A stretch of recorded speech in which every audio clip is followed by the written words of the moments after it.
ادھر ہم دیکھتے ہیں کہ فائز کا باپ بہت زیادہ پریشان ہوتا ہے اور فائز جو ہے وہ آفس جا رہا ہوتا ہے اور وہ اس کو کہتا ہے کہ آج بہن کی رخصتی ہے، آج تو مت جاؤ، لیکن وہ کہتا ہے کہ بہت زیادہ پرابلم ہے اور مجھے سمجھ نہیں آ رہی کہ میں کیسے سالو کروں، اس لیے جانا بہت ضروری ہے۔ تو باپ کو بڑا افسوس ہوتا ہے اور وہ کہتا ہے کہ میں نے دونوں ہاتھ کاٹ کے اپنے بیٹے ریان کو دے دیا، اور میں تو سمجھتا تھا کہ وہ میرے لیے بہت اچھا کرے گا یا میرا بہت اچھا بیٹا ہے، لیکن مجھے یہ نہیں پتا تھا کہ یہ سب کچھ ہو جائے گا۔ پھر ہم دیکھتے ہیں کہ حریم جو ہے وہ اپنے ماں کی تصویر دیکھ کے بہت زیادہ روتی ہے اور اسے یاد آتا ہے کہ کیسے وہ آخری وقت میں بھی یہاں نہیں آ سکی تھی۔ پھر اس کو فون آتا ہے مدثر کا اور وہ اسے کہتا ہے کہ جلدی کرو، ہم نے اس جگہ پر پہنچنا ہے۔ جب وہ جانے لگتی ہے تو وہاں پہ ناصر آ جاتا ہے اور پھر وہی خباستیں اور وہی حرکتیں شروع کر دیتا ہے اور اس کو خوب ستاتا ہے اور اس کو کہتا ہے کہ میں تمہیں شادی کا کارڈ دینے آیا ہوں، اور پھر اس کی ساری باتیں ریکارڈ کر لیتا ہے۔ اس کو کہتا ہے کہ تم فائز کو چھوڑ دو اور اب جو تم نے نیا مرغا پھانسا اس سے شادی کر لو۔ تو وہ اسے کہتی ہے کہ فائز میرے ساتھ ہو نہ ہو، لیکن تمہیں اس بات کی کوئی تکلیف نہیں ہونی چاہیے، میری مرضی، میں جس سے مرضی شادی کر لوں، میں فائز سے طلاق لوں نہ لوں تمہارا مسئلہ نہیں۔ لیکن وہ اس کو کہتا ہے کہ اگر یہ طلاق لینا ہے تو میں تمہاری مدد کروں گا۔ ادھر ہم دیکھتے ہیں کہ روفی جو ہے وہ فائز کو فون کر کے کہتے ہیں کہ تم لوگوں نے میری بہن کی معصومیت پہ یقین نہیں کیا اور مجھے نہیں پتا کہ تم جیسے برے لوگوں کے ساتھ میں اس کا رشتہ جوڑا ہوں، مجھے بہت زیادہ دکھ ہوتا ہے۔ اور وہ لیکن فائز کو بہت برا لگتا ہے اور اس کو کہتا ہے کہ تمہاری بہن بھی ناگن ہے اور تم بھی ناگ ہو جنہوں نے ہمیں ڈس لیا ہے۔ پھر ہم دیکھتے ہیں کہ فائز جو ہے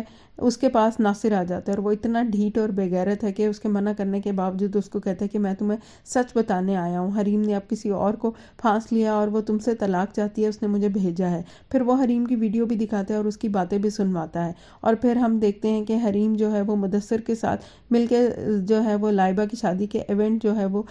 ڈیکور کرنے جا رہی ہوتی ہے، اور پھر فائز کو سمجھ نہیں آتی کہ وہ کیسے اس بات کا فیصلہ کرے کہ یہ سچ بول رہا ہے کہ جھوٹ بول رہا ہے۔ پھر وہ اس کو کہتا ہے کہ نہ تو میں فرشتہ ہوں اور نہ ہی مجھے الہام ہوتا ہے، اس لیے مجھے کوئی اور ہی راستہ اپنانا پڑے گا۔ پھر ہم دیکھتے ہیں کہ ناظرین ایک ٹرننگ پوائنٹ آتا ہے، وہ اس کو لے کے مسجد میں چلا جاتا ہے اور وہاں جا کے قرآن پاک نکال لیتا ہے اور اس کو کہتا ہے کہ اس پہ ہاتھ رکھو اور اللہ کے گھر میں تم آئے ہو، اب تم جو بولو گے مجھے تمہاری بات پہ یقین آ جائے گا، کیونکہ مجھے اللہ پہ بہت زیادہ یقین ہے۔ تو ناظرین آپ کمنٹس کر کے ضرور بتائیے گا کہ کیا ناصر نے واقعی جھوٹی قسم کھا لی، کیا اس نے قرآن پاک پہ ہاتھ رکھ لیا یا اس نے اپنا ہاتھ پیچھے کر لیا، کیونکہ ہم دیکھتے ہیں کہ وہ جیسے ہاتھ اٹھانے کی کوشش کرتا ہے پھر اس کو جو ہے فائز کی ماں کی باتیں بھی یاد آ جاتی ہیں۔ تو آپ نے کمنٹس کر کے ضرور بتانا کہ ناصر نے کیا اپنے لیے دوزخ بھر لی ہے یا پھر جنت میں گھر بنا لیا ہے۔ ادھر ہم دیکھتے ہیں کہ حریم جو ہے وہ سارا ایونٹ کو ڈیکور کر کے گھر جانا چاہتی ہے، تو مدثر اس کو جانے نہیں دیتا اور وہ کہتا ہے کہ وہ لوگ آ جائیں تو پہلے ہم ان سے مل لیں پھر تم جانا۔ اور ادھر ہم دیکھتے ہیں کہ فائز، لائبہ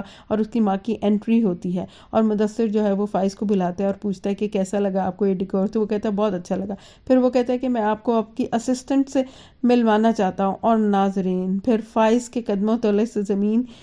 جو ہے وہ کھینچ لی جاتی ہے جب اس کا آمنا سامنا حریم سے ہوتا ہے، اسے یقین نہیں آتا اور حریم جو ملنے آ رہی ہوتی ہے اس کے قدم زمین جکڑ لیتی ہے اور یہیں پہ اس ڈرامے کا اختتام ہو جاتا ہے۔ تو ناظرین کمنٹس کر کے ضرور بتائیے گا کیسے لگا آپ کو میرا یہ ریویو اور کیسی لگی یہ ایپیسوڈ، یقیناً بہت پسند آئی ہوگی۔ چلیے ناظرین اب نیکسٹ پرومو کا بھی ریویو کر لیتے ہیں۔